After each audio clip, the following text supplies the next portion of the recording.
maglalagin sa Kaiser portal. Basically, punta tayo dito, Kaiser Ultimate na website. Ito, click natin siya. Tapos from here, meron tayong makikita dito na members login. Click natin to. Yan. Tapos after nun, ito na siya. Just fill in the basic details, username, email, dito, password, kung ano po yung sinad ng Kaiser sa inyo. If ever man na hindi natin kabisado, click lang natin to. Click here dito. Okay?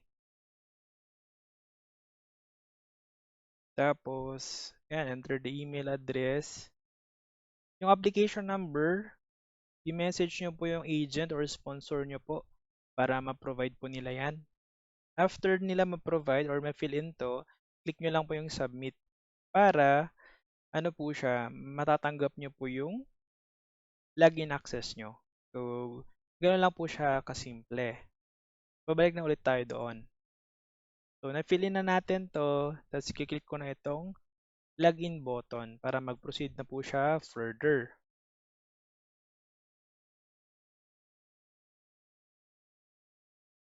Tapos, ito po yung itsura niyan. So, nandiyan yung policy plan mo, application number, policy number, pangalan mo, next due date, total amount, tapos nandito rin yung mga policy details, kailan ka nag-start and so forth. Let's say for example, magbabayad ka na, click nyo lang po itong pay bill now na button. Okay? Itong button na to. So, ang ginawa ko, right click ko siya, tapos open link in new tab. Yan. Tapos, pwede kayong mamili ng payment option. Ano ba yung preferred nyo? Meron ka bang video online banking? Gusto mo bang bayaran yung premium mo through Palawan Express? Eurocash kung IMG member ka. So, pwede nyo po siyang gamitin. Ito po yung internal tool ng IMG. Money remittance kung OFW ka, bank deposit, online bank transfer, debit card, and credit card. So, let's say bank deposit na lang or online bank transfer. Click natin tong button na to.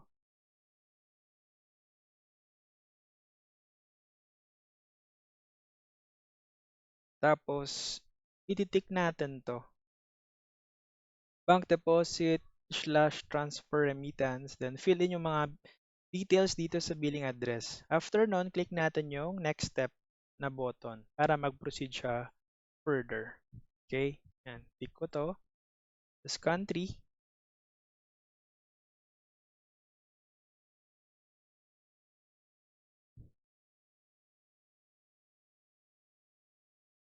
Kung hindi mo kabisado yung zip code, mobile number mo, just fill in na 000. Tapos, once okay na, click natin to. Next step button na yan. Tapos, pili ka. Dito sa drop-down selection, meron tayong iba't ibang IMG bank accounts. Ito, Philippine Banks, BDO, BPI, Land Bank, etc. So, let's say for example, gusto natin through Land Bank. Yan. Select mo na siya.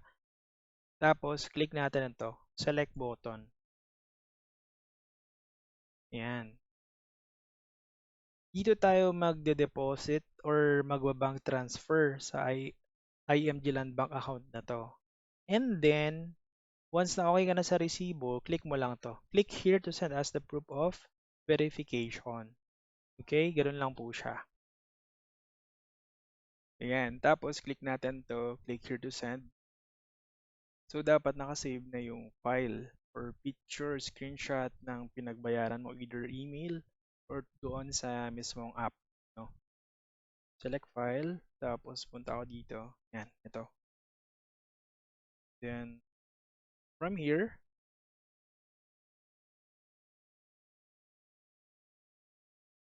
so, saset natin siya yung date.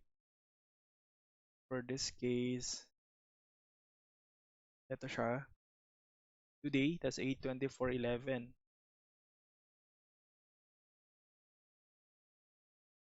24 hours, 4 months, so 13, 14, 20. 20. 24/11. Yan. So, okay na siya. Scroll down. Click natin itong submit button para mag-proceed siya further. Tapos makatanggap tayo nito. Okay? Wait lang din natin, makatanggap tayo sa email na approval. Payment is approved na, tapos usually 2 to 3 weeks posting time doon sa Kaiser portal natin. So, ganun po siya yung pagpe-payment. Ngayon naman, ang next na gagawin natin, kunyari gusto mo i-download yung current bill mo. So, ang gagawin ko po is right-click, open in new tab na lang para hindi na ako magbaback-back. Ayan, ganyan po siya. Ayan. Meron naman siyang ano dito, instructions din. Paano natin siya babayaran. Then, next naman, view payment history. Say for example, gusto mong i-check lahat ng mga nabayaran mo from the start up until to date. Nandito siya lahat. Click ko lang to, X na to.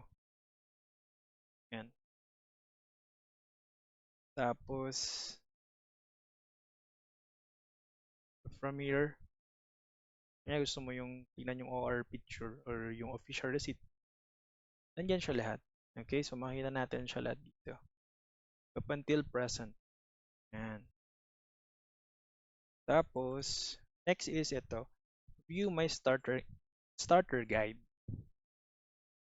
Yan. Mababasa mo siya lahat dito. Ano ba yung members kit mo, etc. Mga specific na contact numbers, benefit card, para saan ba yun, etc. Yan, APE, mga coverage, inpatient, emergency care, etc. na ano natin, no?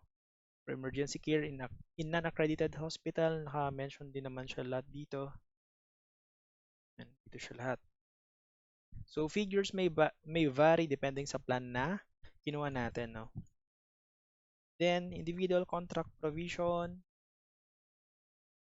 schedule of benefits, beneficiary, yan, lahat. Pwede mo siyang may benefit card, view change computation. I think hindi siya okay for now. Pero let's double check. Yan, ito yung individual contract provision. Pwede nyo po siya i-download and print out para meron kayong copy. Yan, naka-breakdown siya lahat dito na may mga coverage, etc. Yan. Bale, 30 pages po siya. Okay? Then, exit ko na siya. Tapos, ito yung schedule of benefit. Yan.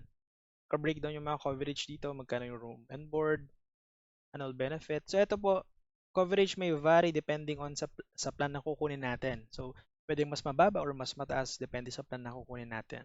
So, basically, ang idea naman is the higher the plan, the higher the coverage. So, ganun lang po siya. Yan. Tapos, scroll down. Dito yung mga extended benefit, long-term care benefit, etc. So, ito po siya lahat. Yan. Mga term insurance. Magkano ba yung coverage if ever na something happens sa plan holder? Magkano yung matatanggap ng beneficiary? For this one, ito yung benefit card. So, pwede nyo po siya i-download and print out para if in case na magpa-APE kayo dental, just present one valid ID as well. Yan. So, ito yung annual computation. Mode of payment, di siya okay for now. So, mas maganda mag-Kaiser ticket na lang tayo. Tapos, ito frequently asked question. Nandito siya lahat. Yan. Pwede nyo pa siyang i-browse dito if ever may further question ka. Yung mga stability ng company, etc. Nandito po siya lahat. So, pwede natin siyang i-check dito. Yan. Tapos, dito naman is conception of payments. Meron din guide dito. Nandito siya lahat, no? Tapos, nandiyan yung mga solutions. Let's file a claim. If in case na may nangyari, dito po natin siya ipa-file. Specific na email address mo, policy number, name of member agent, mobile number, concern, subject. So, concern nito, pwede kang pumili dyan based dun sa desired na tawag nito, concern mo. Yan. Dito siya lahat. Pwede kang magpa-AP dito if medical services. Yan, nandito na po siya lahat. inquiries ka. So, fill upan nyo lang po yung mga details dyan. So, may mga option naman dito. So, provide the subject details.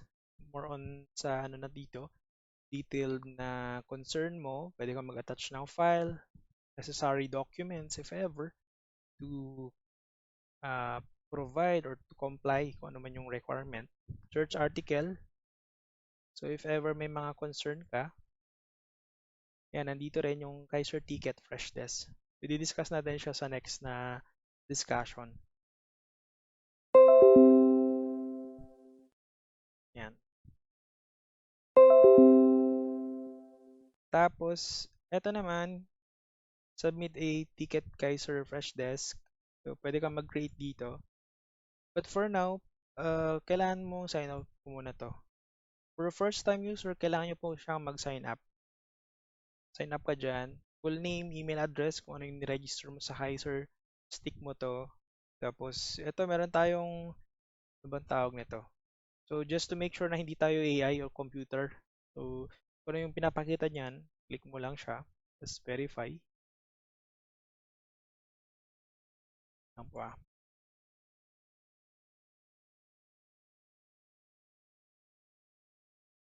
Reach. Yan. Tapos, okay ka na. Pag na-fill up mo yan, register. So, since meron akong account, click ko yung login.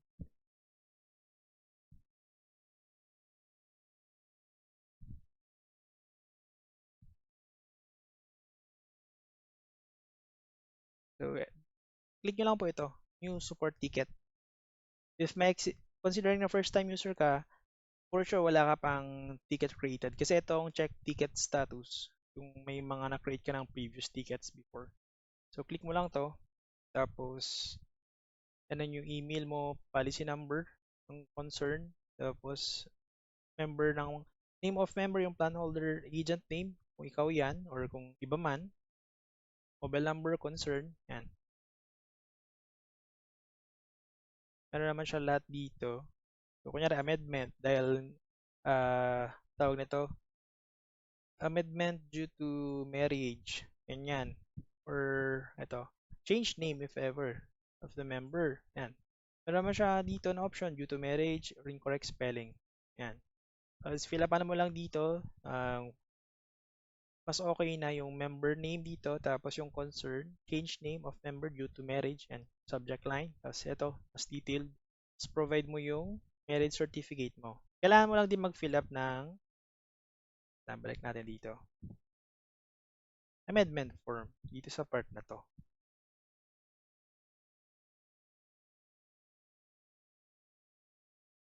Nakayan natin. Ito amendment form na to.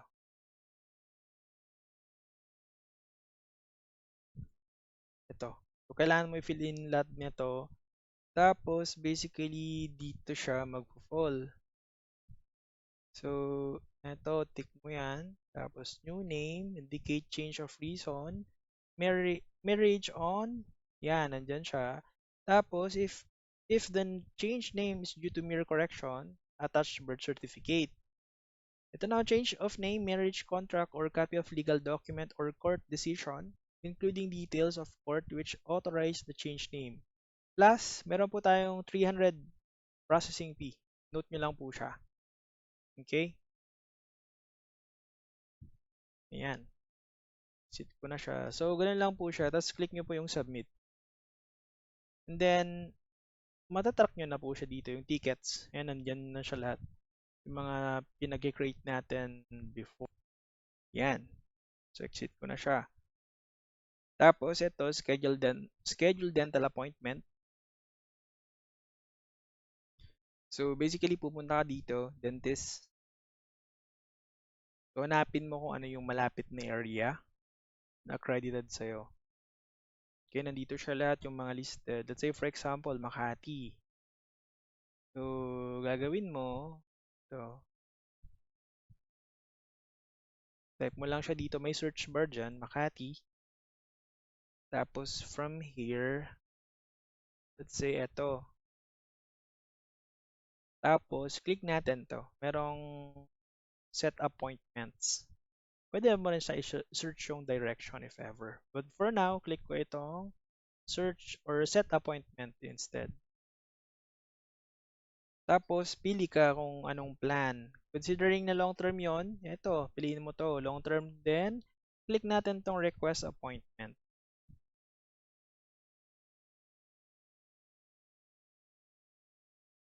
Then, magla-login ka ulit. Click mo na yung login. Tapos, eto siya. Then, kung kailan yung date. Let's say, for example, sa 31. Pag okay ka na dyan, click mo lang itong submit button. Okay?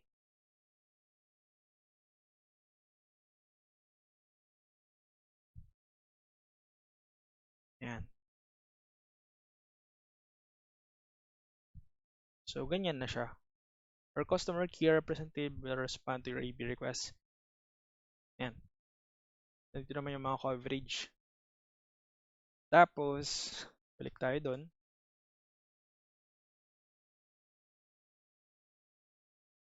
Edit profile. So, basically, edit mo lang yung profile mo. Yung email, mobile number.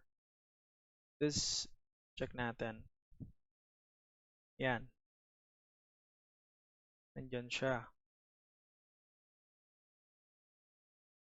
Tapos, change password. Pwede ka rin mag-change password if ever na may mga concern ka. Then, dito sa Resources Center, accredited hospitals, clinics, dentists, dito siya. Basically, mag-open yung another window. Wait lang, hanapin natin. Ano na to eh. Print. Tawag nito. For PDF na siya.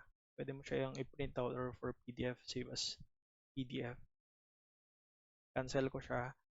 So, tanggalin ko muna to. Yan. Ito. So, basically, kung gusto mong mag-search dyan, hospitals, clinics, dentists, accredited doctors. Dito po siya lahat. Okay? Pag may magtatanong, kunyari, ano ba yung accredited hospital for Quezon City? Yan, nandiyan siya lahat. Pwede nyo po sang search dyan. Then, from there, pwede yung mag-schedule ng APE doon. Pag major city po, ang scheduling ng APE is through clinic, hindi po siya sa hospital, okay? May note naman siya doon. Yan.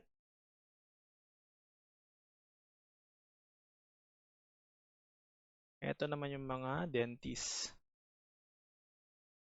Tapos, ito naman yung mga accredited doctors. Okay, nandito siya. Pero pwede nyo siyang i-download. Not sure kung pwede tayo mag-search dito. Let's try. Pwede. Yan, pwede rin pala. Dito, mag-search sa Google Form na to. Or Google Sheet, rather. Yan, nandito siya lahat. Okay, mga accredited doctors natin. Next, amendment form, tsaka reinstatement form. So, for now, ito siya. So, amendment form, if may mga changes, kunyari, updating ng address, yan.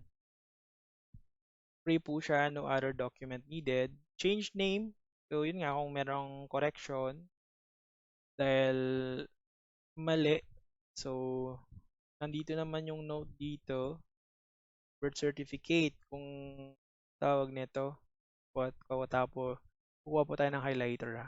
Yan, nandito siya. If ever naman na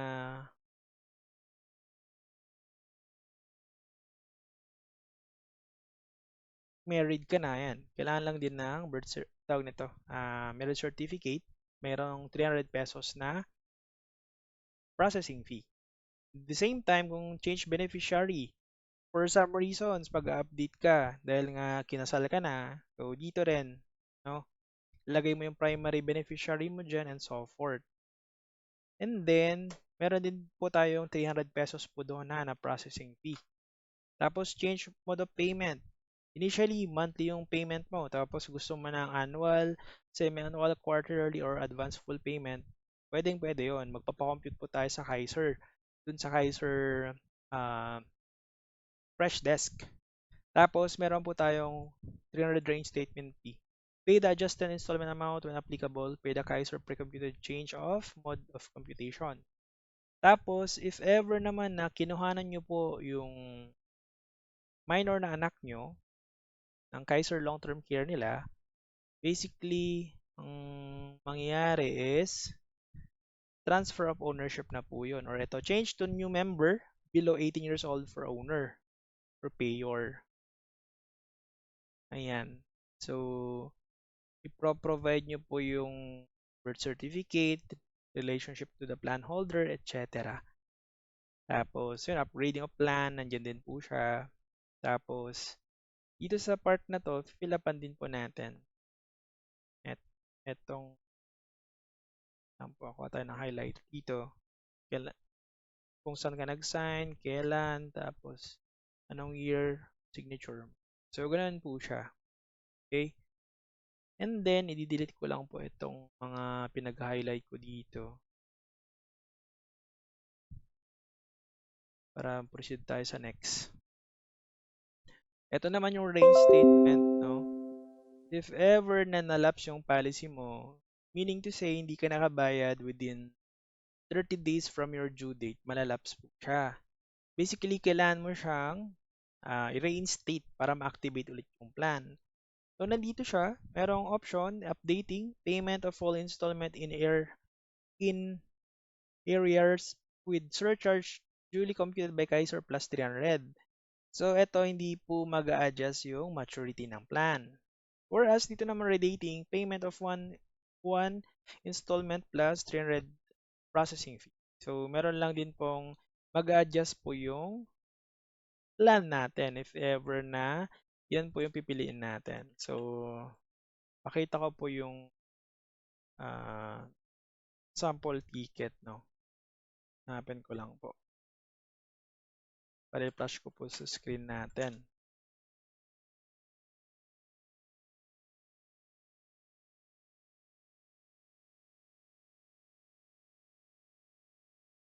Ito siya, lagay natin siya dito.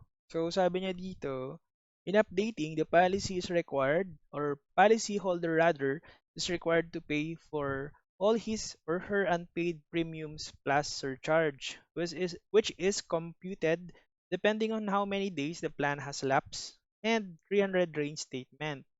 And then, in redating, the policy doesn't need to pay for his or her unpaid premiums.